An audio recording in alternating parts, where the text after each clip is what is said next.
Bienvenue à ce 7e épisode du podcast Micro avec Anne-So. Merci d'être là, merci d'être à l'écoute et surtout merci à nos commanditaires, à nos 2 commanditaires qui croient en nous depuis le début. Je parle évidemment de IGA, Marché Durand, Godet. Merci d'être là. Et surtout, le beau temps arrive, vous êtes là. On parle d'entreprises locales, on parle d'entreprises dans ce prochain podcast-là, vous allez voir, qui fait rayonner la Côte-Nord. Et IGA Marché de Bécomo le fait aussi, évidemment. En passant, j'ai vu rapidement que la homard était sortie. Si ça vous tente, je pense que ça pourrait être intéressant pendant le mois de mai. Et merci aussi à Proaction d'être encore fidèle entreprise qui fait le ménage partout. Et peu importe c'est quoi, appelez-les. Ils sont partout aussi sur le territoire nord-côtier. Merci d'être là et je vous souhaite une belle écoute. Mon invitée, Catherine Blier, je ne sais pas si ça vous dit quelque chose. Si vous êtes des amateurs des produits de la distillerie Vent du Nord, vous comprenez évidemment que c'est la copropriétaire. Si vous adorez les décos, les fleurs et que vous allez à Petite Fleur, Place La Salle, vous savez que c'est la propriétaire. Et sinon, vous l'avez vu certainement dans plein d'événements, l'entrepreneur dynamique avec sa belle chevelure rouge, on la voit partout et elle est vraiment intéressante, vraiment gentille. J'ai pris le temps de jaser avec elle. Elle m'a parlé de son parcours, elle m'a parlé de son histoire, d'elle, la Saguenayenne qui est arrivée sur la Côte-Nord, qui a adopté la région puis qui l'a mis dans nos bouteilles que vous pouvez voir un peu partout aussi. Il y a déjà 10 produits depuis 4 ans et son histoire, elle est vraiment le fun. Elle est très charmante, très humble aussi. Et je tenais aussi à dire que c'est son entreprise, la distillerie Vent du Nord, qui est lauréate dans la catégorie Faire affaires ensemble au défi Ose entreprendre 2024. Je tenais à le féliciter. Et surtout, merci pour ton temps, Catherine. J'espère que vous serez aussi passionnée que moi à l'avoir entendu. Je vous souhaite une belle écoute. OK. Santé, Catherine! Santé! Bienvenue sur mon podcast. Merci! Micro avec Anne-So. Ça me fait vraiment plaisir de te recevoir. Moi aussi. Écoute, pour plein de raisons. Tout d'abord, t'es de Bécomo, tu as 2 entreprises. Non, je suis pas de Bécomo. T'es pas native de Bécomo. Non, exactement. T'es native du Saguenay. Oui. Ouais. Mais je suis à Bécomo, ça va vite, mais maintenant 8 ans. OK. Oui, fait que je suis une adoptée de Bécomo. Ouais. Mais je m'y plais bien. Oui, puis il y a aussi le fait que tu es une entrepreneur, femme de 2 entreprises, qu'on aura l'occasion de parler. Puis on se connaît pas personnellement, on se croise parce qu'évidemment, la distillerie Vent du Nord, dont tu es copropriétaire, est un peu partout dans les événements, puis est très connue dans la région aussi. Commence ou depuis un bout de temps est connue aussi à l'extérieur, évidemment, de la région. Bien, en tout cas, on travaille fort pour ça. Oui, ça fait partie de vos projets qui continuent d'évoluer. Puis depuis moins d'1 an, tu es aussi propriétaire solo de la Petite Fleur. Oui. Fleuriste Petite Fleur, qui est juste ici à côté. Oui. Écoute, j'ai vraiment le goût de te demander comment ça va, comment tu gères ton temps. J'ai 1001 questions. En même temps, tu nous accompagnes aujourd'hui parce que tu es enceinte de quelques semaines. Ce qui explique mon verre d'eau. Exactement! J'ai pas l'habitude de boire de l'eau. C'est pas ton genre. Non. Mais moi, je bois un de tes produits bien brassé avec le limoncello que vous avez fait. Un beau petit limoncello spritz. J'ai bien hâte. Je t'envie. Oui, c'est ça! Ah non, elle boit ça, elle. Écoute, Catherine, on l'a dit un petit peu plus tôt, tu viens du Saguenay. As-tu toujours su que tu avais une fibre entrepreneuriale? Non, vraiment pas. C'est vraiment la base de mon histoire de toujours préciser que il n'y a personne dans ma famille, moi, qui est entrepreneur. Okay. C'était un concept qui m'était totalement nouveau. Je me suis vraiment, quand ils disent lancer dans le vide, plusieurs utilisent ce terme-là, mais on dirait que moi, je me l'approprie encore plus parce que, justement, j'ai pas d'études là-dedans. J'ai jamais eu le désir de dire « Ah, je veux mon entreprise. » Il y en a qui j'imagine que c'est ça. Il y en a que c'est par leurs parents, leur famille, etc. Mais moi, c'est vraiment sorti de nulle part. Okay. C'est sorti toute l'histoire un peu rocambolesque, justement, de mon parcours pour en venir à la distillerie. Et vraiment, le simple fait que moi, je suis policière de formation. puis je me suis ramassée sur la Côte-Nord à cause du papa de mon garçon. OK. Donc, lui aussi qui est policier. Et là, il y avait comme une... Ça marche, ça ne pouvait pas fitter là, que moi, je poursuive dans ce parcours-là avec lui. Tu sais, on était ici sans famille, sans amis, etc. Donc, c'était comme un peu irréaliste. Je ne pouvais pas poursuivre dans cette histoire-là. Fait que je me suis dit, bon, je vais retourner en restauration. J'ai fait ça les 10 dernières années. C'est quelque chose que j'aime en attendant de se revirer de bord. Puis, bon, je vais voir. Fait que je suis retournée en restauration, puis je me suis inscrite en éducation spécialisée au cégep de Bécomo. Fait que j'ai fait une petite partie de parcours là-dedans. OK. Et c'était en 2017 environ, c'était vraiment l'essor des gyms. Fait que, tu sais, moi, je travaillais dans un restaurant en arrière d'un bar. Fait que c'est sûr que moi, j'ai toujours eu, par contre, le désir, tu sais, de travailler avec des produits québécois. Tu sais, tout ce que j'achète est québécois, etc. J'ai toujours ce penchant-là vers c'est important d'acheter chez nous, l'achat local, etc. OK. Donc, je me suis même intéressée aux jeans québécois qui faisaient leur apparition sur le marché. Donc, je les rentrais au resto. Puis, un autre lien qu'il y a à faire, c'est vraiment... J'adore la nature, je suis vraiment souvent dans le bois. J'ai un gros chien qui nécessite des marches longues dans les bois, qui m'oblige à sortir en forêt à chaque jour. Et j'adore ça. Fait que j'ai toujours marché beaucoup dans le bois, puis mon père il est cuisinier. Fait que j'ai toujours eu l'espèce de... C'est comme plate marcher avec moi dans le bois. Je suis tout le temps là, c'est quoi ça?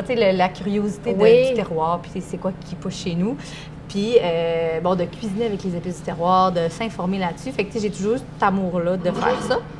Donc, je me suis mis à faire des sirops à cocktails, de faire fitter des cocktails avec certains gins qui mettaient en vedette. Par exemple, à l'époque, il y avait le radoun avec les champignons. Fait que de le faire fitter avec, de travailler vraiment avec les fits alimentaires. C'était vraiment quelque chose qui me faisait triper. Et là, c'est là que je me suis dit, je vais en faire un, moi aussi, un gin. OK. Parce que j'avais remarqué que sur la Côte-Nord, il y avait beaucoup de petits fruits, il y avait beaucoup d'épices boréales. Puis, contrairement au lac, je pense que les espaces sont moins occupés. Au lac, il y a beaucoup de terres agricoles. Ouais. Fait que je veux dire, oui, il y a de la forêt, il y a de la nature, là, c'est pas ça, pas ça que je veux dire, mais on dirait qu'ici, c'était plus facile d'accès. Puis j'ai plus pu voir comme le clash, il y a donc bien des richesses ici qui sont un peu inexploitées. Oui. Et je trouvais aussi que dans la Maine-Coyante, je pense qu'on pouvait amener un beau dynamisme au travers des entreprises. Il n'y a pas mille... Pas tout est développé ici. Ben oui, c'est ça. Donc, c'est ça, c'est un peu arrivé sur moi comme ça.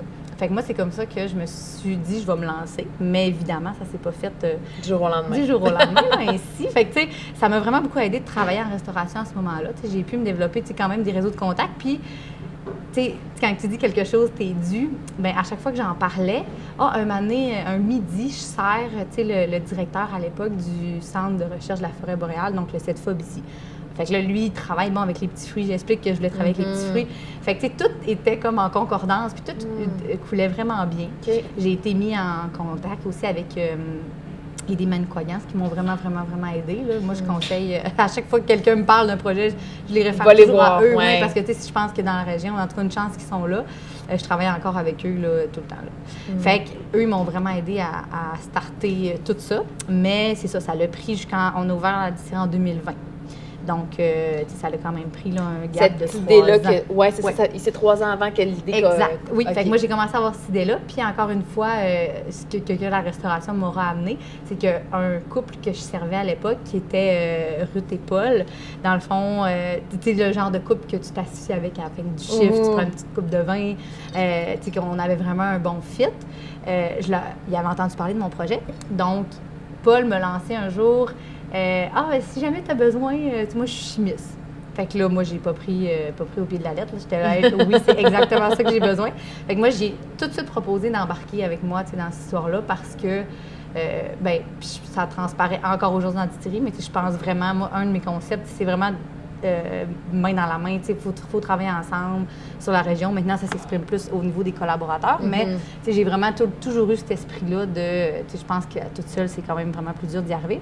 Donc, j'ai tout de suite proposé à Paul d'embarquer avec moi dans cette histoire-là. Ça s'est pas fait du jour au lendemain, évidemment, encore une fois, mais il a finalement embarqué là, dans l'aventure. Puis maintenant, on est les deux propriétaires. C'est vous deux, les deux. Oui, exactement. Paul le chimiste. Oui. Et Catherine qui a les idées. Voilà. Ah, beau duo. Est-ce que même après, depuis 2020 que ça a commencé, est-ce que ça se passe toujours bien? Vraiment, Vous êtes toujours... Oui, puis sais, on a tellement de belles balances. C'est vraiment ça, parce que, tu sais, il y a un clash de génération. Veux pas, tu sais, je dis toujours comme fait divers, ce n'est pas mon père. Les gens me disent pas qu'on sait pas de la distillerie, que Paul, c'est pas mon père, parce que souvent, le monde croit que c'est vraiment une histoire familiale. Mais non, c'est vraiment pas, c'est pas mon père, mais on a, tu sais, cet équilibre-là, justement, de, tu sais, Paul, il est retraité, il a été directeur de production à l'usine Résolue, tu sais, il y a vraiment beaucoup de bagages qui peut nous être utile. Tu sais, moi, je suis plus tout le temps un peu fonceuse, on fait ça, puis tu sais, il n'y a jamais de limite. Fait que, tu sais, ensemble, on se met mutuellement, tu sais, des limites, des contraintes, des enjeux aussi, fait que ça nous fait réfléchir à plein de concepts, là, dans le fond, de l'entrepreneuriat. Fait que, tu sais, ensemble, je pense qu'on est vraiment une belle équipe, puis qu'on réussit, tu sais, justement, à trouver le moyen aussi de faire perdurer ça dans le temps puis de faire évoluer l'entreprise, là, parce que, tu sais, pour l'instant, présentement, pour les micro-distilleries, c'est quand même pas facile, là. Donc... même si c'est extrêmement populaire, ça reste qu'à l'interne, c'est pas vraiment non, exact, c'est ça. Avec tout l'enjeu de la SAC, là, on pourra en tout cas, si ça arrive sur le sujet, d'en parler plus tard, mais tout ça pour dire que on est vraiment, une belle équipe, on se complète, puis ça va super bien, là, tu sais. On est encore super motivés. C'est ça qui nous garde un peu, là, la passion de développer des nouveaux produits puis de continuer à travailler avec tout ce qui pousse chez nous, là. C'est infini, tout ça, là, fait qu'on n'a pas fini de vous arriver avec des produits, là. Mais c'est ça, parce que on est en 2024, début de l'année 2024, puis vous avez évidemment pas seulement du gin, là, vous êtes rendu avec plein de sortes de produits, tu prêtes à boire. Bien, 10 produits. 10 produits. Oui. Puis dans ces 10 produits-là, aujourd'hui, lequel, évidemment, tu dois être toute fière des produits. Oui. Mais lequel, derrière, il y a une histoire particulière dont tu es le plus fière? Bien, là, on vient de sortir, là, je vais être un peu place, mais notre nouveau bébé, on dirait que ça fait tout le temps cet effet-là, mais non, c'est vraiment nos 2 nouveaux produits. On vient de sortir une série limitée, donc une série exploratoire qui s'appelle Vent Nouveau. Dans le fond, qui va être, tu sais, on remarque un petit peu, là, je ne sais pas si tu les as vus, c'est l'eau de vie de prune puis l'eau de vie de grain aromatisé au café. Fait que tu remarques une différence dans nos étiquettes déjà, là, qui sont vraiment plus pleines sur le devant. Fait qu'on est vraiment juste dans c'est quoi, de où que ça vient, puis en arrière, on a une illustration. Fait que ça va être notre format pour nos futurs bébés de cette série-là, qui se veut, c'est vraiment être une série petit lot, exclusivité, qu'il ne reviendra pas nécessairement l'année prochaine. Parce que, tu sais, avec la SAQ, on est beaucoup, quand on sort des produits comme, je dis toute notre haute gamme, parce que, on va avoir notre gamme régulier SAQ qui va toujours être là. Puis on va avoir notre gamme édition limitée, comme saisonnier, si on veut. Comme celui-là. Comme celui-là. Fait que, tu sais, la différence, c'est que lors d'une intégration de produits SAQ, tu sais, il faut vraiment être, c'est des super longs processus et tout. Fait que ça devient compliqué de venir intégrer des petits produits saisonniers dans ces gammes comme ça, vu la longueur des processus, etc. Fait que maintenant, la SAQ, ils ont un petit peu facilité l'accès à faire des produits qu'on peut vendre sur les lieux de fabrication seulement. Donc, en passant comme ça, c'est un petit peu plus rapide, quoique un petit peu plus rapide, ça reste très long, mais ça nous permet d'être un petit peu plus créatifs puis pouvoir sortir un peu plus de produits. Fait que c'est pour ça qu'on s'est aligné vers là.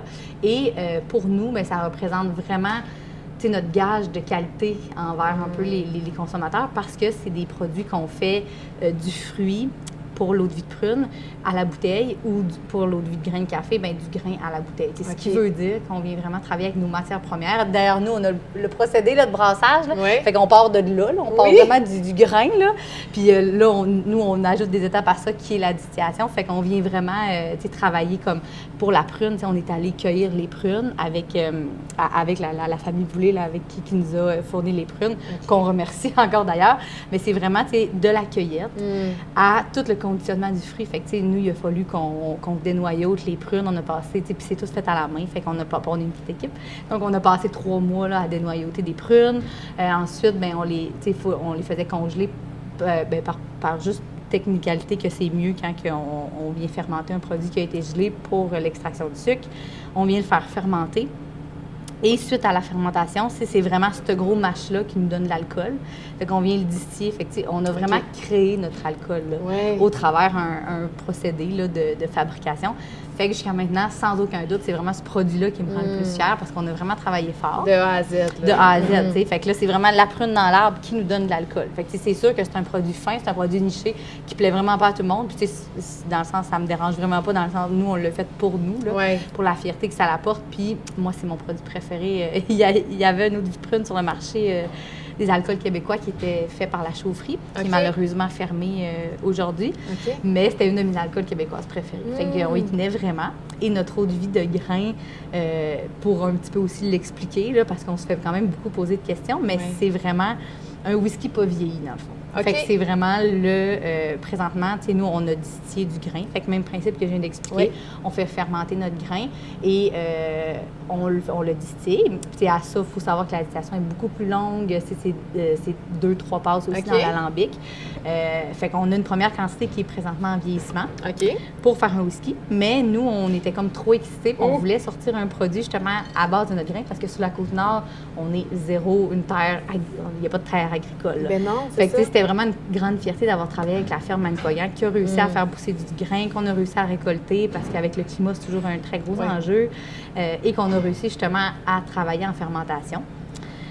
Donc, on a gardé une petite quantité de notre whisky, de notre futur whisky pour faire un espèce de petit vieillissement plus rapide, mais aromatisé. Fait qu'on a mis les grains de café du manoir du café à l'intérieur, puis le résultat est vraiment top. Là, pour vrai, c'est tellement bon. Là, je pense que c'est le gros coup de cœur du moment. On arrive de faire une dégustation à Sept-Îles au Edgar Café et la plupart des gens, là, c'est le produit qui ont vraiment le gros coup de cœur, qui ont le plus aimé.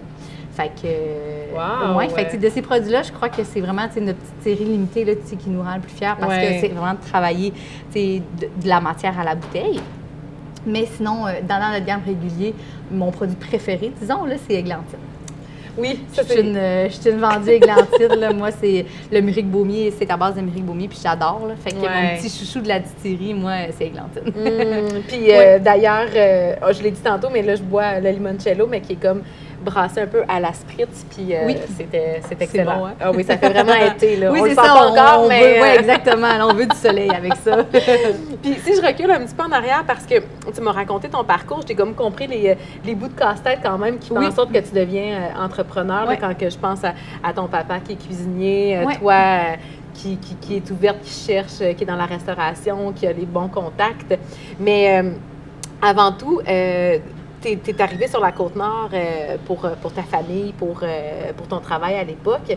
Puis dans le fond, c'était ce que j'en ai compris, c'est que c'était compliqué parce que vous aviez votre petit garçon, puis c'était comme l'horaire qui faisait en sorte que ça fonctionnait plus ou moins. Donc, exactement. Puis qu'est-ce qui t'attirait en éducation spécialisée? C'était d'être avec les gens, puis... Oui, bien, tu sais, moi, qu'est-ce que j'aimais beaucoup de ma technique policière que j'avais faite? Moi, j'ai été diplômée aussi de l'École nationale de police. Puis qu'est-ce que j'aimais beaucoup du métier de policier? C'était l'entraide, tu sais, dans le fond. C'était vraiment d'aider les gens, d'être à l'écoute des gens, de pouvoir d'avoir une espèce de faire une différence dans leur parcours.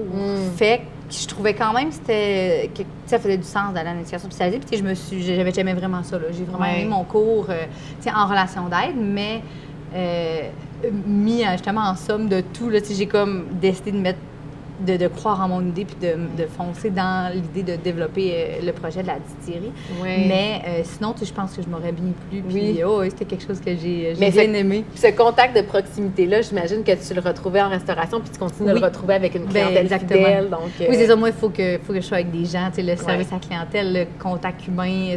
Justement, tantôt, tu parlais aussi en événement à l'extérieur de la région. C'est quelque chose de très peu lucratif. Là. On perd de l'argent à chaque événement qu'on fait, mais c'est quelque chose de tellement important pour nous parce que tu vas directement à la rencontre de tes consommateurs, des gens. Tu peux avoir le pouls plus réel aussi. Tu vois c'est le fun de voir les résultats de qu'est-ce que tu fais. Non seulement être juste pogné dans l'usine de production, ce serait facile de rester pris. Fait que pour nous, c'est vraiment un volet important là, d'aller se faire connaître, d'aller à la rencontre des gens puis de les voir. Fait que je pense que justement, dans toute l'histoire de ma vie, ça a toujours été très important, le contact humain. D'être bien entouré aussi en même temps. Puis dis-moi, tu m'as dit que tu voulais starter un gym quand c'était vraiment populaire. C'est là encore, mais il y a eu une belle vague de popularité quand c'est arrivé. Comment ça se fait de tout apprendre comme tu viens de l'expliquer? Aujourd'hui, tu le verbalises très bien, là, comme le processus et tout. Mais quand on part à zéro, qu'on a l'idée, comment tranquillement ça se réalise, ça se concrétise? Bien, moi, ça a vraiment été avec Paul. C'est Paul qui a... moi, je m'en allais faire le cours de maître dictateur qui, à l'époque, se donnait juste dans l'Ouest. OK. Donc, à Kelowna. Puis, on a pris la décision, quand Paul, ça s'est comme concrétisé, on a pris la décision que ça allait être lui qui allait aller le faire. Parce qu'il y avait déjà une base, évidemment, là, avec son côté chimiste et tout. Fait que c'est lui qui est allé le faire. Puis, je pense que la meilleure manière d'apprendre, c'est de le faire. Fait que, moi, suite à ça, ben, c'est sûr que j'ai dit, je veux dire, moi, oui, j'ai les idées, puis je fais tout l'autre volet, là. Mais, j'ai aussi les mains dans l'alambic, dans les fruits, et on apprend. Fait que c'est vraiment en le faisant que j'ai appris. Puis, c'est sûr que, justement, j'ai aussi le côté beaucoup curieuse. Fait que, en ayant la curiosité puis en voulant tout savoir, ben c'est sûr que moi, je ne développerais pas un produit sans savoir comment il est fait, là. Fait que, tout le long, justement, ce que j'ai expliqué, exemple de l'eau de vie de prune, c'est parce qu'on a tout fait ensemble. Fait que, c'est sûr que ça n'a comme plus de secret pour toi quand tu le fais. Ben oui, c'est encore beaucoup de secret parce que c'est tout qu'un art, là, la distillation, mais c'est ça. Fait que ça a pris sur le tas. Puis, c'est ça, parce que dès le départ, vous le faisiez dans vos locaux. Ça a toujours été fait dans nos locaux. C'est ça. Fait que dès le départ, vous avez... Oui, exactement. Fait que, chez nous, c'est ça, c'est très petit. Là. Je ne sais pas si tu es déjà venu à la distillerie, mais souvent, les gens, les touristes ou peu importe qui vient, ils nous disent « Ah, puis tu sais, c'est où que c'est fabriqué? On est voisins de l'usine. » Fait que, tu sais, des fois, la porte est ouverte, puis on voit les grosses cuves de Saint-Pancras en arrière. Fait que là, le monde dit « Ah, c'est fabriqué en arrière. » Non, c'est vraiment tout fabriqué ici. Tu sais, on est des pros de jouer à Tetris. Là. On est continuellement en train d'enlever du stock, de mettre du stock, parce que, tu sais, c'est très...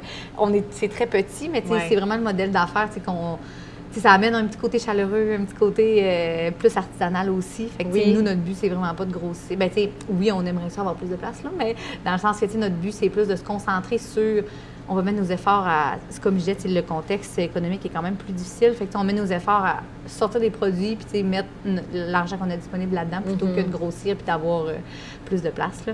OK. Mais, Puis, est-ce que tu te souviens du moment où que les gens ont commencé à déguster tes produits puis que tranquillement, ça a fait boule de neige? Bien, à chaque fois encore aujourd'hui que quelqu'un vient vers nous puis nous dit « Oh mon Dieu, c'est qui nous dit des qualités sur notre produit qu'il trouve. » Bien, encore une fois, moi, j'ai le sourire fendu jusqu'aux oreilles. Puis, c'est le plus beau cadeau qu'on peut pas avoir. Là. Fait que, c'est sûr que quand on a vendu la première fois le gin Nord-Côtier, je pense que c'était le 20 janvier 2020, si je ne me trompe pas. Et, tout de suite, on a vendu 800 bouteilles en 3 heures. Fait que ça a vraiment eu un gros effet. Fait que, on était complètement... comme sous le choc, là, positivement, mais dans le sens que, fait que, cette journée-là, c'est sûr qu'elle va toujours rester gravée, puis d'avoir les commentaires après ça, que, notre gin, maintenant, après 5 ans, parce que là, c'est notre 5e année quand même, on peut dire que notre gin, c'est vraiment tailler une place, dans le fond, dans le bar des gens. Puis, c'est ça qui est dur sur le marché. J'arrive ce matin, on avait une rencontre avec la SAQ, justement, qui nous démontrait un peu des statistiques du marché, etc. Puis, il y a plus de 700 produits québécois, là, maintenant. Donc, qu'est-ce qui est dur sur le marché, là, c'est vraiment de se faire une place, d'avoir une répétition d'achat. Fait que nous, d'avoir créé ça avec le Nord-Côtier, qui est encore, à ce jour, le produit qu'on vend le plus, bien, c'est le plus beau cadeau qu'on peut pas avoir parce que, on se fait dire justement que notre gin, pour plusieurs, c'est leur préféré. Puis sans parler de préféré ou pas, mais juste de dire que c'est un produit de qualité, bien ça nous rend extrêmement fiers. Et puis pour tous nos autres produits aussi. Puis il est apprécié. Puis ce qui est le fun aussi, c'est que ça doit être hyper le fun de savoir qu'il est bu dans la région dont il est né, mais qui se voyage aussi. Bien, vraiment. C'est ça, c'est l'avantage de la SAQ, évidemment, là, de pouvoir avoir un réseau de distribution quand même plus grand, puis de se faire dire par des gens de Sherbrooke puis de Gatineau qui adorent notre produit, puis que c'est tout le temps lui qui achète, mais tu es là, oh mon Dieu, OK, là. Fait que, tu sais, premièrement, c'est une belle tape dans le dos, puis ensuite, bien, ça donne justement la force de continuer. Oui, de continuer, là, vraiment. Oui. Bien, en tout cas, je pense que tu peux vraiment être fière. Puis, comme si c'était pas assez, tu as eu une deuxième entreprise. Oui. En moins d'un an, tu as acheté la Petite Fleur qui est juste ici. Qu'est-ce qui t'a motivé à acheter? Comment ça s'est passé? Bien, encore une fois, c'était un coup de tête de passion. Moi, c'est une boutique que j'adorais, que je fréquentais vraiment souvent. Et Maud, c'est devenue justement une amie par mes fréquentations récurrentes à sa boutique. Donc, et j'ai toujours eu un amour pour les fleurs, pour les plantes. Puis, tu sais, fait que Maud me parlait qu'elle voulait vendre avec ses projets et tout. Fait que là, moi, j'ai tout de suite dit, mais elle avait une autre acheteuse à l'époque, là, quand elle m'en avait parlé. Fait que moi, j'ai toujours dit, ben, en tout cas, dis-moi-le si jamais. Puis, j'avais vraiment comme eu le déclic que moi, ça m'intéresserait. Fait que là, j'ai quand même eu le temps d'y repenser un petit peu. Puis là, j'ai dit, ben, on va laisser faire ça. Parce que j'étais comme déçue quand elle m'avait dit qu'elle avait quelqu'un. Mais finalement, elle m'est revenue, tu sais, pour me dire, finalement, ça n'a pas marché. Puis, fait que là, j'ai tout de suite comme sauté sur l'occasion. Puis, j'ai dit, ben, moi, je serais vraiment intéressée. Fait que, on a quand même pris le temps de regarder tout ça. Puis, ça a été beaucoup d'étapes, là, au niveau de tout, en tout cas, l'achat et la vente de l'entreprise. On était toutes les deux vraiment bébés là-dedans. Là. Fait, on n'avait jamais fait ça. Fait qu'on a cheminé là-dedans ensemble. Ça s'est super bien passé. Mais je voyais quand même aussi une certaine comme jonction des deux au fait que, moi, mon but avec la distillerie, c'est vraiment de faire des spiritueux de qualité, si on parle du produit même, là, donc de faire des spiritueux de qualité puis de mettre en phase le territoire. Mais c'est aussi beaucoup de m'impliquer dans la région puis de faire un petit plus. Là, donc, ça s'exprime beaucoup par les collaborations. Moi, nous autres, on gage quasiment que par ça. À chaque fois qu'on parle de développer un produit, bien, on parle à nos fournisseurs, on parle à, c'est important pour nous d'intégrer le plus de choses de leur côtière possible à l'intérieur dans sa composition et, avec un volet beaucoup écologique dans la récupération, mais c'est de développer aussi beaucoup d'autres choses à côté.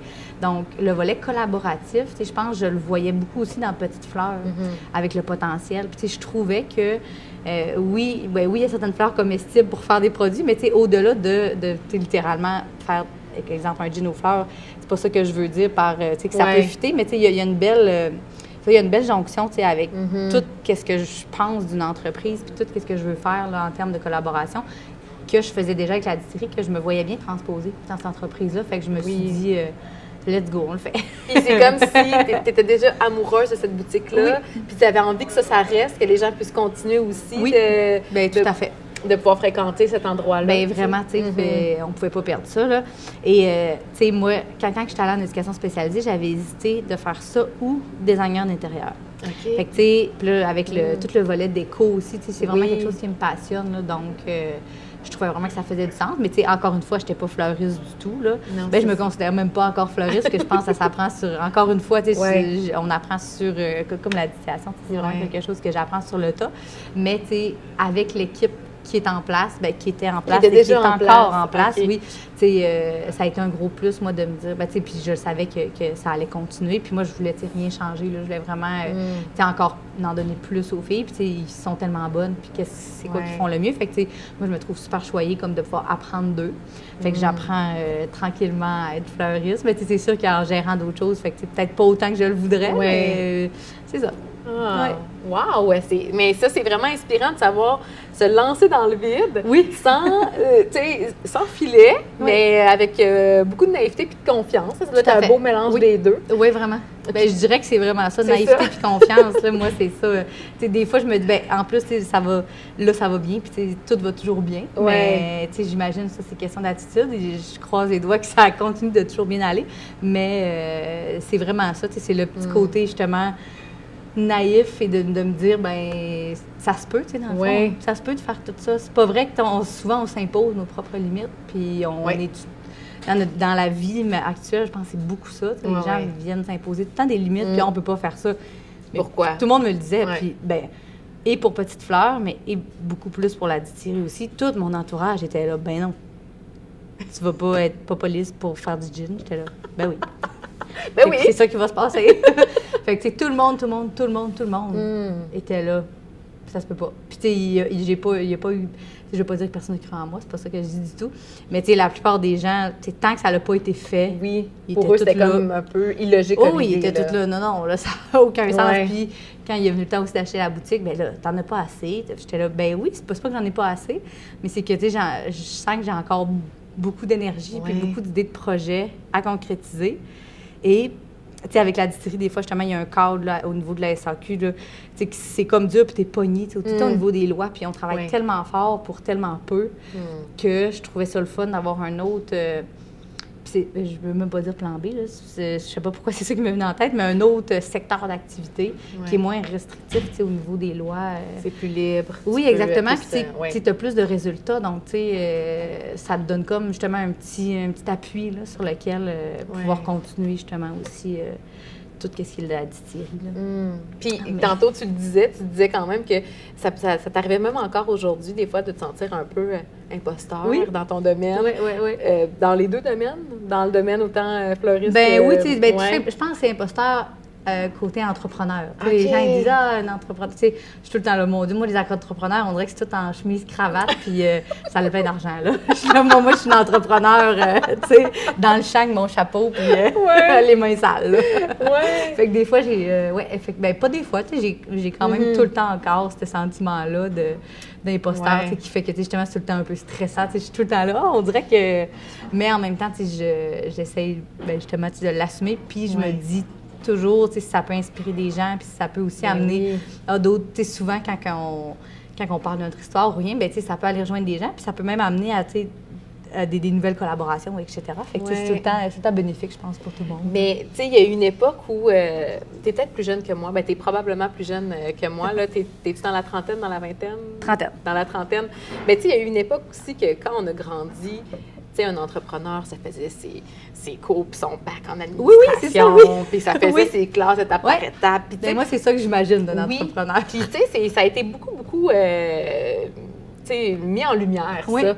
Quand, au contraire, quand on y va avec notre feeling, notre instinct, il y a moyen de je pense que c'est un différent type d'entrepreneuriat, évidemment. Oui. Puis ça donne des résultats complètement différents. Oui. C'est des fois peut-être passé, mais tu n'es pas axé sur les chiffres, les résultats, justement, mais plus sur la passion, le travail, puis les valeurs qui tournent autour de ça. Sans dire que c'est plus de valeurs, mais fait que je pense que c'est vraiment différent. Deux types d'entrepreneuriat différents. Ouais. Toi, si tu avais à te décrire comme entrepreneur, tu te décrirais comment? Bonne question, mon Dieu. Je dirais créative, intuitive aussi, que je suis beaucoup mes intuitions. J'aimerais bien ça aussi, collaboration, partenariat, puis passion. Est-ce que tu as accompagné à date des gens dans des entreprises? Non. Ça, c'est pas. Non, mais je pense que je me sentirais pas à l'aise. C'est ça, encore le sentiment d'imposteur. Non, je me sentirais pas à l'aise. Mais tu sais, il y en a qui, parfois, je me fais poser des questions, puis j'essaye d'y aller plus en version inspirant, puis de me dire que tout est possible. C'est quand même le message que j'essaie de faire passer le plus. Là. Puis, tu sais, il y a quelque chose d'encore plus inspirant dans ton histoire, c'est que toi, tes racines profondes viennent du Saguenay. Tu es né là, tu as grandi là, tu as étudié là.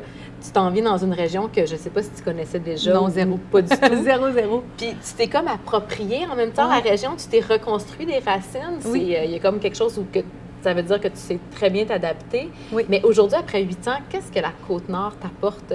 Pas seulement professionnellement, mais dans ta vie. Évidemment, il y a la nature. Il y a vraiment le contact avec la nature. Je pense que tout le monde, s'il n'y aurait pas la nature, je pense que c'est vraiment ça le plus gros.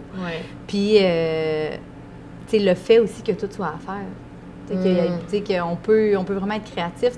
Exemple, on s'en va dans un autre milieu, on dirait qu'il y a des idées qui pourraient déjà exister ou d'avoir plus de freins. On dirait qu'ici, on est plus libre. Donc, je dirais vraiment le contact avec la nature. Moi, je suis une grande amatrice de partir n'importe où à l'aventure puis de me piquer ma tente quelque part. Là. Fait que ça, c'est le plus gros, le plus beau de la Côte-Nord, selon moi. Ça t'a-tu l'impression de te connecter puis de te sentir chez toi? Tu t'es senti chez toi rapidement grâce à ça? Oui, quand même. C'est sûr que c'est plus dur avec la famille puis les amis loin. C'est vraiment ça le plus dur. Mais sinon, je pense que tout va bien. Oui.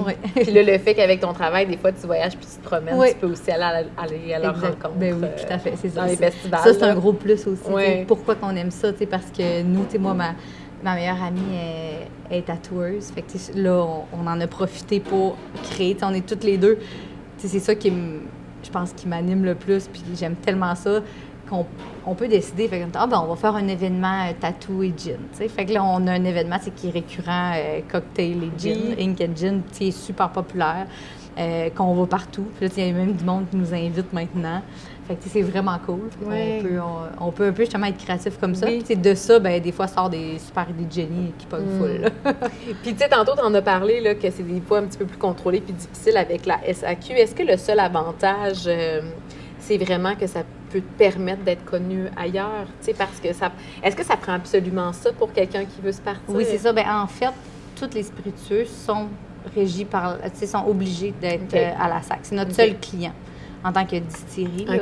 Donc, c'est notre seul client. Il y a 2 types de permis là, en termes de distillerie. Il y a les distilleries industrielles et les distilleries artisanales. Dans les distilleries artisanales, souvent, il y a des contraintes très, très, très poussées. Là, donc, exemple, le grain n'était pas, il vient juste d'être reconnu comme une matière première québécoise. Il ne l'était pas. Donc, avec des minimums d'acres, mettons, pour avoir le permis artisanal très, très élevés. Fait que souvent, ça va être plus des producteurs qui font, exemple, des vignobles qui vont faire de la grappa, qui vont rentrer sous ce permis-là. Mais sinon, c'est très difficile. Fait que je te dirais que la majorité est sur le permis industriel. Mais dans les 2 cas, tu es obligé, tes produits issus de ces 2 permis de distillation-là sont obligés d'être à la SAQ. Fait que c'est vraiment une obligation pour nous. Là. C'est pas, on n'a pas le choix. Contrairement aux cidreries, aux vignobles ou aux microbrasseries au Québec, les distilleries sont sur un régime de loi complètement différent, qui implique qu'on passe par la SAQ et qu'on donne 52,1 % de tous nos... de notre prix là, coûtant à la SAQ, mais autant pour qu'est-ce qu'on vend dans le réseau, mais qu'est-ce qu'on vend chez nous. Qu'est-ce qu'on vend chez nous, la SAQ a aussi la main. Il y a aussi l'argent à prendre là-dessus. Fait que c'est ça qui est le plus dur. Là. Fait que c'est ce qui fait que, des fois, on dit 52,1 %, ça a l'air de rien, mais nous, notre bouteille de Nord-Côtier, elle se détaille à 51,75 puis on la vend 14 à la SAQ. Fait que c'est toute la marge du gouvernement. C'est ça. Donc, puis nous, du 14 il faut enlever de ça nos coûts de production, évidemment. Là. Fait que, il nous reste quelques dollars. C'est pas très lucratif. Non, c'est ça, par bouteille vendue. Fait que ça, c'est quand même un gros enjeu. Nous, qu'est-ce qu'on milite simplement, c'est... On comprend la partie de taxes qu'on paye quand c'est dans le réseau, puis on comprend les avantages, etc. Mais qu'est-ce qu'on dit? C'est surtout les petites distilleries comme nous, plus en région, mais c'est qu'on a un niveau de tourisme quand même intéressant. Fait que ce qui fait que c'est des très grosses redevances qu'on leur donne là, parce que nous, on a beaucoup de ventes sur place. Fait que c'est ça qu'on milite de... On demande juste en plus un ajustement. On ne demande pas de rien leur donner, là, comme exemple les vignobles ou les cidreries qui donnent pas de cote quand c'est vendu chez eux. Donc, on est loin de ça. Fait que c'est ça qui rend notre vie, dans le fond, pour toutes les distilleries très difficile. Là. Si on n'a pas de volume, là, évidemment, avant les distilleries qui étaient là, exemple, en 2017, là, comme quand je te parlais, qu'on voyait les gins sortir, bien eux, au début, c'était moins un enjeu parce que il y avait du volume. Donc, eux, ils vendaient des très gros volumes à la SAQ, mais là, comme je disais tantôt, avec 700 produits québécois, c'est pas 700 gins, là, la portion des gins est un peu moindre, mais la pointe de gâteau, mais assez beaucoup rapetissée. Fait que, maintenant, on peut plus compter sur le volume, on peut plus compter sur, exemple, de développer le tourisme, de vendre sur place, puis de faire... Fait que, on n'a comme plus aucun... avenue qu'on peut faire, qu'on peut retirer un peu notre carte de jeu pour continuer à développer. Fait que c'est ça qui est un peu dur, mais moi, j'essaie toujours de ne pas me concentrer là-dessus, puis de rester, rester focus avec nos objectifs, puis de continuer à développer quand même là, des produits, somme toute de qualité, parce que des fois, on dirait que cette législation-là nous impose à nous aller vers un mode, plus, il faut sortir des produits, parce que quand c'est nouveau, la SAQ y achète. Fait que, on dirait que là, il y en a beaucoup qui se sont garochés dans plein de nouveautés. Mais les nouveautés, sortir beaucoup de produits ne rime pas avec qualité nécessairement. Là. Fait que, on vient qu'on s'y perd un peu dans le marché là, présentement. Fait que c'est ça. Nous, on garde le cap sur notre... Oui, c'est ça. Il faut quand même être résilient parce que ça pourrait décourager certains, mais vous non, c'est ça, exact. On j'essaie de vraiment pas focusser là-dessus. Puis de focusser justement sur des... On a beaucoup de projets là, en économie circulaire, mettons, pour venir récupérer nos fruits. Fait que ça prend... c'est quand même vraiment beaucoup d'ouvrages de venir travailler avec des centres de recherche puis avec des projets de développement comme ça. Puis encore une fois, c'est peu de résultats, mais tu sais, je me dis, ça peut, tu sais, c'est des choses qu'on jette. Fait que, tu sais, ça vaut quand même la peine de s'y pencher, puis ben, de réduire notre empreinte écologique, puis de nous intégrer plus dans des pratiques de développement durable. C'est vraiment important pour nous, là. Fait que, on met beaucoup d'efforts là-dessus. Ben là, oui. ben, ces temps-ci, on est beaucoup là-dedans, là. Donc, ça revient aussi à tes collaborations. Oui, exactement. Avec la fibre aussi peut-être écologique et tout. Donc, OK. Oui. Puis, en terminant, Catherine, dis-moi, Catherine, la maman et la maman d'un deuxième, comment ça se passe, cette vie-là familiale avec cette vie professionnelle-là qui est quand même très chargée? Comment tu vis ça? Ben, parce que, pour vrai, ça doit être très inspirant pour des mamans qui vont nous écouter, là. Oui, bien, tu sais, sincèrement, c'est encore une fois une question d'équilibre. Tu sais, je l'ai pas toujours, j'apprends encore, vraiment, là. Ouais, vraiment l'apprentissage de tout coordonner puis de faire rimer tout ça, mais je pense que, tu sais, c'est d'avoir de plus en plus un lâcher-prise. Puis, tu sais, je me dis toujours, là, tu sais, moi, quand j'arrive chez nous à 5 heures, maintenant, tu sais, je veux plus toucher à mon ciel. Puis, tu sais, c'est comme aussi la santé mentale, là. C'est même pas juste à cause de mon petit coco avec qui je veux jouer. C'est comme, ça prend ça, là, je pense, de décrocher, mais c'est tellement, tu sais, on le dit tout, là, c'est tellement facile à dire, mais c'est tellement pas évident. Donc, c'est sûr qu'il y a des moments, tu sais, justement, en sortie de produit, c'est des moments que je me trouve poche. Là, je suis chez nous, puis je suis là, tu sais, comme je veux pas, mais, tu sais, on n'a pas le choix. Ça dépend tout de nous. Tu sais, moi, tout est sur mes épaules. Fait que, il y a des moments que c'est vraiment pas facile, puis il y a des moments que je me sens comme tellement ensevelie, tu sais, essoufflée, mais il y a plein de petits trucs. Fait que, moi, mes petits trucs, mettons, ça va être beaucoup, tu sais, je m'intéresse beaucoup justement à la méditation, au yoga, à prendre du temps, à se connecter avec soi plus. Fait que, tu sais, mais faut être capable de prendre le temps. Fait que, ça développe l'habitude d'essayer de prendre du temps, tu sais, puis de dire qu'on essaie de faire le vide, puis de pas de penser à ça. Fait que le matin, je prends tout le temps un petit moment, là, entraînement yoga. Là, c'est yoga très, très relax ces temps-ci, mais tu sais, de garder ce petit moment-là aussi. Puis, tu sais, fait que c'est ça, j'essaie vraiment de trouver l'équilibre, de laisser tomber quand j'arrive chez nous. Puis de toujours me rappeler aussi, je me trouve tellement chanceuse des fois, tu sais, exemple, je peux rester à la maison ou tu sais, je peux travailler de chez nous, mais ça comporte tellement d'avantages que j'essaie tout le temps de me focusser là-dessus puis de me dire, c'est ça, ça vaut la peine de tout ça. Mais oui, effectivement qu'il faut s'obliger pour la vie de famille. Fait que tu t'es trouvé des petits moments qui t'appartiennent à toi, puis des moments pour décrocher, puis de compartimenter un petit peu peut-être les sphères de ta vie aussi. Oui, puis souvent, tu sais, je pense que, tu sais, quand tu as ton entreprise, tu veux toujours plus. Puis, tu sais, ça finit jamais. Tu sais, tu pourrais passer 24 heures sur 24 à travailler, puis à essayer de développer, puis, mais tu sais, j'ai pas fait beaucoup de formations, là, parce que justement, j'ai pas beaucoup de temps, mais c'est quand même dans mes projets. Et j'avais fait une formation, tu sais, qui disait de trouver ton espèce de... Tu sais, souvent, on met 80% d'efforts dans quelque chose pour avoir 20% de résultats. C'est le cas de pratiquement toute ma vie. Mais il faut trouver l'inverse. Il faut trouver à inverser cette formule, puis à mettre 20% d'efforts pour 80%. J'en suis vraiment pas là, mais j'en suis à me dire... quand même bien que je travaille tout le temps, c'est que, OK, que mes pauses soient full sacoche, que, ben tu sais, il y a un moment donné que ça t'amènera pas plus, ou que tu veux pas plus.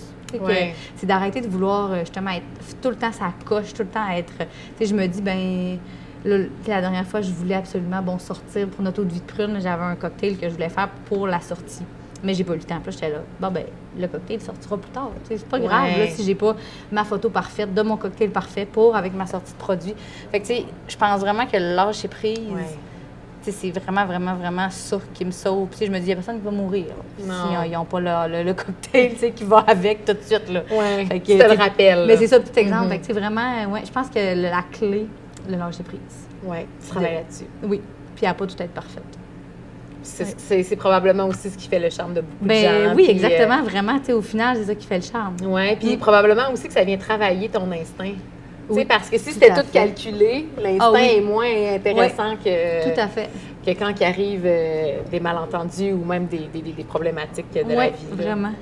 Bien, ça a été vraiment un plaisir de te rencontrer en vrai. Oui. Je te trouve super inspirante, super sympathique, très simple. C'est vraiment le fun parce que l'entrepreneuriat à Bécomo puis sur la Côte-Nord, je pense qu'il y en a, mais ça en prend encore plus. Oui, tout à fait. C'est ce qui fait en sorte que ça devient vivant, puis que ça devient, il y a de l'action, puis que c'est le fun, puis que c'est inspirant. Puis quand c'est des femmes qui ont peur de rien, puis qui foncent, je trouve ça encore plus inspirant. Fait que, Chin, Catherine, à toi. Merci tellement puis pour l'invitation. à tes entreprises. Au plaisir. Merci beaucoup.